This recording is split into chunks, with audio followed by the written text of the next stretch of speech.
Hello, my name is Craig Kaufman. I am the Senior Director of the Community and Inclusion Pillar at the Able Gamers charity. I'm excited to share a few slides about the ways our charity supports disabled players, as well as to provide a few tips on how you can welcome disabled players into your community.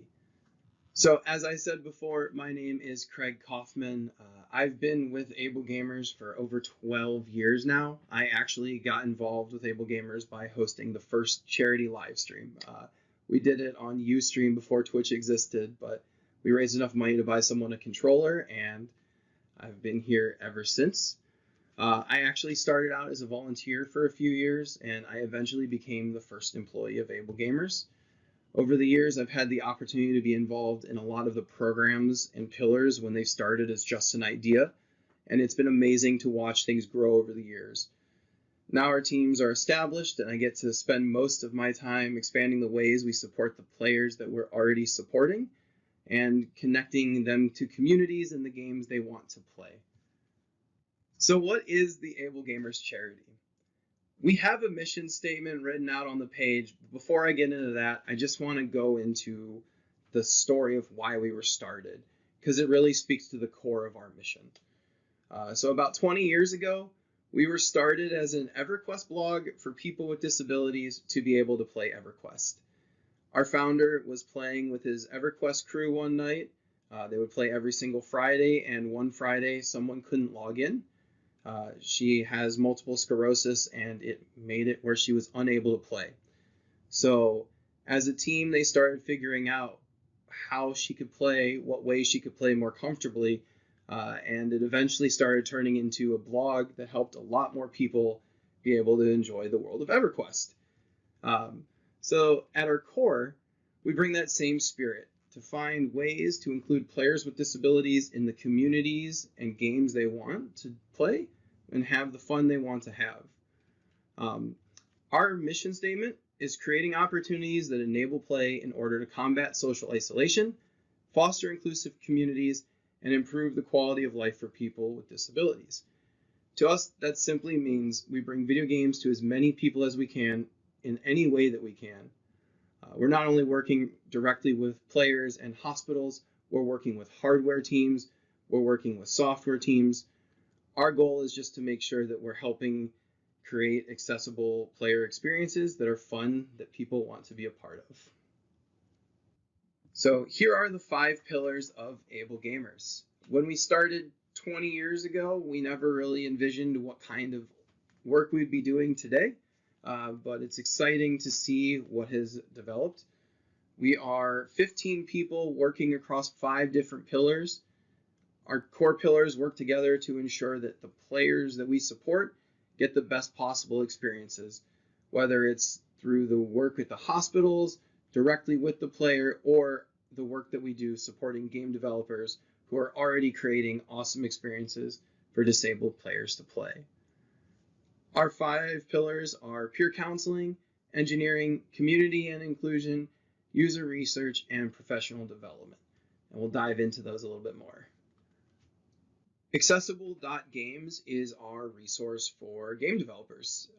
On this website, you'll find the content from our user research team, as well as our professional development team. Our user research pillar offers things like sensitivity readings, consultation, and various testing for your games. You'll also find our APX design patterns, which consist of 22 patterns surrounding challenge and access that was developed directly from the personal experiences of our staff with disabilities, as well as our player panels participants. Our player panels participants work directly with studios, so they're giving their personal feedback around things like character design and story, as well as gameplay. Our professional development pillar has options to dive deeper into the APX patterns with various talks and content surrounding the individual design patterns, as well as an APX practitioner course. The APX practitioner course has had a lot of different studios take it, which has been awesome. There's been a lot of really cool conversations that have come out of it, and we've seen some really cool impact on games. So accessible.games if you want to go find any more information on either of those pillars, the programs, or the things that we offer to support developers as they're creating their games.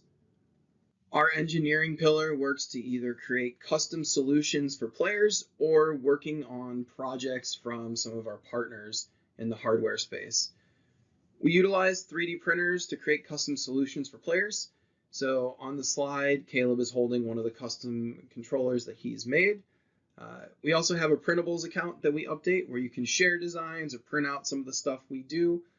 We're making sure that we give all that information out so people can print their own stuff, as well as have a place to send us cool stuff that they're working on. Caleb has been making cool controllers for a long time, so I also put his website on this slide as well. We support various student projects and accessibility groups as they're developing stuff as well. So on the slide, you'll see an example of the no pull, no lift controller that we did in partnership with students at UPEI. Able Gamers also contributes feedback to hardware being developed by partners. So for example, things like the Xbox Adaptive Controller or the PlayStation Access Controller, we get to give a little bit of our input as well as help find players to give their input on their personalized experiences using the devices. This is our peer counseling pillar. This is what the typical peer counseling process looks like when Able Gamers is supporting a player. So we start to get to know the player. We ask them about their interests, what kind of games they like to play, as well as we start asking about what kind of accessibility needs they may have, what kind of hardware they've looked into, that kind of thing. Then we start crafting a solution. This is where our team will figure out the games, the hardware, put it all together, and then send it off to the player to make sure that it is what the player needs. Then, once the equipment arrives, we start making sure the player's enjoying the game. We help them with the setup, we help them with the settings, and then we just let them play for a little bit. But we check back in to make sure that everything's still going well. Is the hardware still working? Are the games still fun? Have you been able to connect with the players and people that you want to connect with over the games that you want to play? Here's a quick video that kind of details that experience.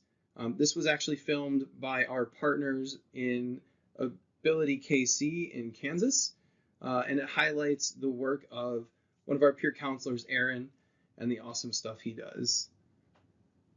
My name's Aaron Price. I sustained a spinal cord injury in 2014.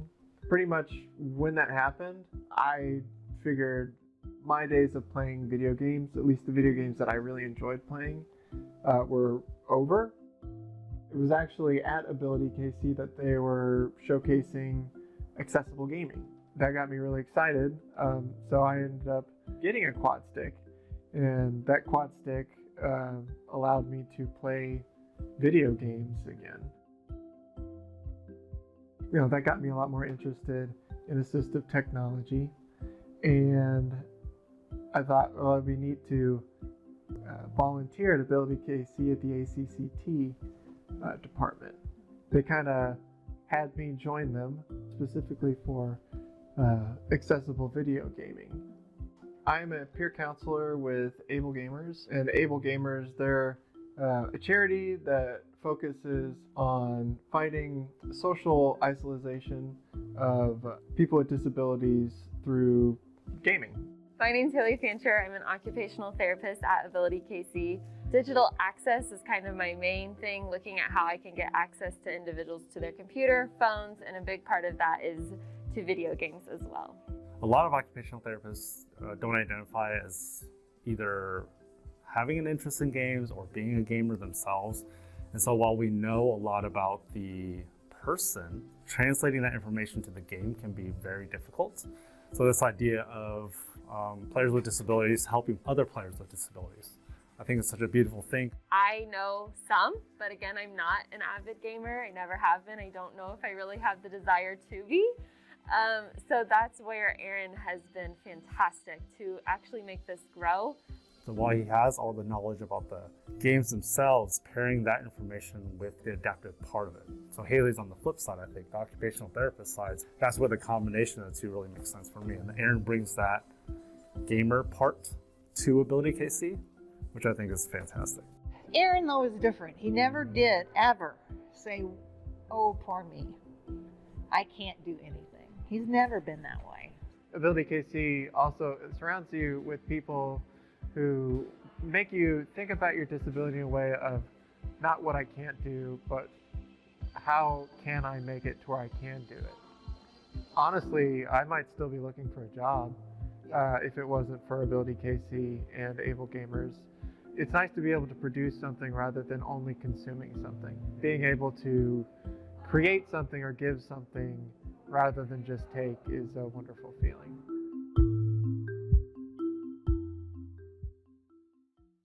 Each day, our peer counselors are working directly with players and our partner facilities to make sure that the players that we support are getting the most up-to-date knowledge, the best possible hardware, and overall just having the best possible experience throughout the entire process of trying to find the right hardware and enjoying the games. The Able Gamers approach is to match players with the game experiences they want to have and with the hardware that will allow them to achieve that. Once we have players playing, we have communities in place for players to connect about games, hardware, or any other interests that bring people together. Here's a video clip from our efforts in Cincinnati, Ohio, that displays what this looks like on a local level and how we work with partners to connect players. Our Powered by Able Gamers journey takes us to Cincinnati, Ohio, the home of the Findlay Markets, Skyline Chili, the Cincinnati Bengals, and the Cincinnati Reds. The Able Gamers Peer Counseling Team supports our partners like UC Health and Cincinnati Children's Hospital by training the staff on accessible gaming technologies, hosting weekly consultations with players, and granting accessible gaming equipment to the players who need them at no cost. With community partners, we can host accessible gaming events in awesome places like Velocity Esports, who provides the pizza, refreshments, and the space to help us bring accessible gaming to the local community. So on the fourth Wednesday of every month, at least in our Newport location, we have our adaptive gaming clinic. And again, that's mainly powered by the Bridge and Able Gamers. They bring the equipment. Everything is donated through Able Gamers, which is a godsend. It really helps be able to put together something like this. So we have people that sign up through the Bridge's website. They come in and we get to show them that through the equipment that Able Gamers has been able to provide to us in the Bridge. And the doctors, physical therapists, and all the volunteer staff at the Bridge, they're able to set them up how they want to be set up, and then from there, they come back every month, or they can play online at home. All that equipment gets given to the people that come out, and then they can play at home from there. And then they're more than welcome to always come out on the fourth Wednesday. We've started to build a community and a camaraderie of everybody. I just want people to play video games. It's something I've done since I was very young, and it's always been a passion of my life. And a role as the rehab doctor for these patients is to help them do the things that they feel like they can't anymore. And when I started tying that in with what I'm personally passionate about, it made perfect sense of why am I not helping them play video games? And so it's kind of turned into this beautiful kind of chorus of me getting to still be a doctor, but doing all these things with Able Gamers, like helping these people come play video games. It's just a wonderful thing to see, and getting to see the smiles on their faces when they play video games or talk about video games. So I went back to therapy again, outpatient therapy, this year, and saw the flyer. Was like, yeah, I want to learn how to better play video games. When I got here, I was shocked by what they were actually doing for disabled gamers. As far as going to a 3D printist that designed the part I needed for my remote. I've been playing games my whole life. When my accident happened, I kind of figured out a controller enough to play. But now I'm playing Madden against my friends online, whooping them like mad, so mad. Come out to one of the events, you won't regret it. It'll be like you step back however many years it's been. No matter what your mobility, they have something for you, or we'll go and find it. It's just been an amazing program, and I can't believe how much you guys actually help out. That video is the joint efforts of our peer counseling team and our community and inclusion team working together. The community inclusion team works with the peer counseling team to help players find the games they want to play and to help connect players to the communities they want to be a part of. When we choose games that we create content and programming for, we look at three things: approachability, accessibility, and community experience. Not everyone's going to define approachability the same way, and that's kind of the beauty of it. It's a word that's relative to a person's interests and what they want to play. An easy way to think about our usage is this. Accessibility is the can I play that part of this. Approachability and community experiences are the do I want to play that part of this. For example, The Last of Us 2 has amazing accessibility features, but if a player doesn't like zombies or gore, it's not going to be the game for them. We use the three categories above to help ensure that players have the best possible chance to enjoy gaming, especially if they're getting used to new hardware. A lot of this is driven from one specific situation. A few years back, we gave someone a quad stick. We sent them all the information they needed to play games, and they decided that their first game would be Dark Souls. As you can imagine, trying to learn a quad stick with the game Dark Souls isn't the easiest experience. The player actually gave up and decided that gaming wasn't for them, until we were at an event and he saw another player who was using a quad stick. After they talked for a bit, we overheard the one player shout, "Why would you start with Dark Souls?" And that was a very valid question. So we instantly started working to build out new avenues of support that give players more information about games and to connect players together to share their experiences. As I mentioned before, when we talk about approachability, it's individualized to the person and varies by game. But at the end of the day, our goal is to find games that interest the players the most. When we think of accessibility, we usually think of colorblind mode or subtitles, or if the controls can be remapped, but there are also other factors that come into play when it comes to the experience of players with disabilities. For example, how long are the rounds? Can I pause the game? These are incredibly important to players that may have fatigue or hand pain. Are there any fun ways to learn the game? Am I going to be punished for not being good at the game to start with? Are there characters or themes that are recognizable or relatable? It's easy to understand the goal of Rocket League. You can figure out what most characters do in games based on other games you've played. The bigger characters in Mario Kart are slower and hit people out of the way. That translates to a lot of the kart racers. That kind of knowledge is really useful for players as they start trying to find new games to play. Are there game mechanics similar to other games that they've already played on current hardware? So if a player likes playing first-person shooters and they already have a setup that works for first-person shooters, 9 times out of 10, most games that are first-person shooters will translate into their current setup. And this is just something we keep in mind, as well as, are there multiple play styles? So, for example, in a lot of shooting games, if you play a shotgun, you're up close to a player. If you're playing a sniper rifle, you're further away. Those are two different play styles, and players get to choose how they want to play, and sometimes, depending on hardware, some players may choose one style over the other. Same with being a mage or a barbarian or any kind of game that has different classes or different weapons. This allows players to choose what works best for them. To dive into playstyles a little deeper, here's my own personal experience. I have degenerative disc disease, and I've had to have surgery in my neck to replace some discs and relieve some pain. But the way I found out I had spine problems actually started by playing Gears of War 2 a lot. So I would actually play Gears of War pretty much every single night, and I noticed that I would start having pain right here in my neck. And after playing it and figuring it out for a while, I realized it was because of the chainsaw battles in Gears of War. So if you're not familiar, the gun has a chainsaw at the end of it, and you can cut through other players with it. But if another player is trying to cut you with their chainsaw gun, then you get into what is a chainsaw duel. To do this, you would take your B button and you would smash it a whole bunch. You'd button mash the B button, and whoever smashed it more would end up winning the chainsaw duel.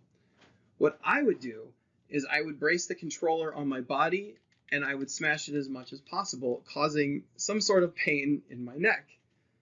It got so bad, it was to the point that my wife would ask, "Did you play Gears of War last night?" And at one point we had a sit-down conversation about how I shouldn't participate in chainsaw duels anymore. So what was cool is right around the same time, well, this actually wasn't cool, but right around the same time of Gears of War 3, I actually had a bigger problem in my neck. They said it was Rhineck. Basically, my head was stuck like this for 9 months, I believe, and it was excruciating pain. During that time is when I realized how important accessibility and all of this stuff is. That's actually when I did the first Able Gamers fundraising stream. But more importantly, what was cool about Gears of War 3 was they released a new gun. So they released the Retro Lancer, which had a big knife at the end of it. This is an interesting talk for accessibility. Had a big knife at the end of it. So instead of having to do the chainsaw battle, you would just take your gun and you would run at players and stab them to death. So for me, this was actually great because instead of getting in chainsaw battles, I would just be able to hold down the B button and run and stab somebody. So I still had that Gears of War experience of the weird guns that they put into the game, but I was able to do it without having to get into that chainsaw battle, which was awesome. And I played Gears of War with all of my friends, all of my family. That's what we played, so it was really not an option to not play Gears of War. And it was really cool when this gun came in because then I started using the Retro Lancer. That's not necessarily an accessibility feature or an option to turn on, but having more choices and being able to choose different guns in the game was awesome, and it made it so I could play without having pain. So I just thought that kind of goes into this when we talk about player choices and how we play the games. This is what we look at when we're helping players get used to new equipment or new games. It's the whole experience that players are going to experience when they play. On top of all the other awesome stuff that's going to get mentioned and covered at GA Conf, when it comes to developers supporting players with disabilities, here's some extra things not to forget. Talk about your game's accessibility as early as you can and as honestly as you can. Share control schemes and gameplay before the game comes out. This allows players to have their setups ready to go for launch day. You can create an accessibility page that houses all of the accessibility documentation for your game, as well as videos or any other media that you want to show that highlights the accessibility in your game. And you can open lines of communication to get feedback from disabled players about their experiences. This is incredibly important because there's lots of feedback you can get from the usability of the site to how the community is acting, as well as accessibility feedback. So opening up those lines of dialogue is incredibly important. And then highlight accessibility in dev blogs and in patch notes. You're doing the work, make sure to highlight it. Tell people why you're adding these features and how important they are to the community. Before we go, I want to make sure I show off a few awesome examples of accessibility or pages or cool things that are happening in the space. Sea of Thieves has a great accessibility page. You can actually learn all about all the features they have. They detail all the settings. They talk about everything in depth, which is awesome. One of the other things they do, and I mentioned this in a slide previous, is talking about answering as quickly as possible, but as well as giving honest answers. They talk about the restrictions that players may have if you're playing with single analog stick mode or any of those kind of modes. They highlight this stuff in the content they produce, which is awesome.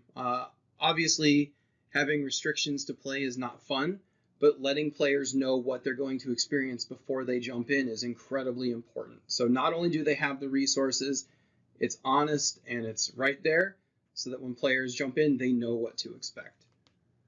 Another awesome example is the accessibility at Blizzard page. They have an email that you can email about accessibility concerns for any of their games. So it says right there you can email accessibility@blizzard.com. Also worth noting, Sea of Thieves has it on their each individual help page, asks if you need extra help. These are opening up lines of communication is incredibly important. Like I said before, it just allows players to know that their feedback is being heard, and in hopes that the games become more accessible and welcoming in the future. Another cool thing I wanted to make sure I highlight was Fortnite's Global Accessibility Awareness Day post. They celebrated Global Accessibility Awareness Day by giving out a free item and emote in the game, which is cool. It's just a good way to tell everyone what's happening. It told the whole community, every player could log into Fortnite and get these 2 items for free for that day, which was very cool.